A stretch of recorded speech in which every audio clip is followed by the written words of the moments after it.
Сегодня 21 ноября, и наш дружный молодежный пресс-центр «Пестрая сорока» присутствует на открытии масштабного мероприятия Дней робототехники в Сочи. Мы представляем робота для соревнований Кубок ЦНИ РТК. Там есть две номинации «Искатель» и «Экстремал». Мы будем выступать в обоих. Мы посетили павильон Краснодарского края. Участники фестиваля наглядно продемонстрировали свои изобретения и рассказали о их строении и основных функциях. В первую очередь он должен загребать шарики, много шариков. Для этого мы специально сделали такой большой совок. Вот здесь будут специальные хомуты, которые будут приводиться в движение с помощью вот этого мотора. Они будут загребать, то есть шарики в этот совок.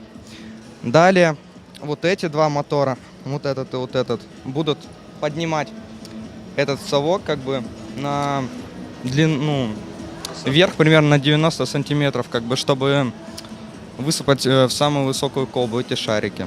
Героями сегодняшнего дня были совсем юные, но очень талантливые дети. Я приехал как команда поддержки вместе с несколькими человек из своей школы. И как тебе начало фестиваля? Пока тут хорошие работы,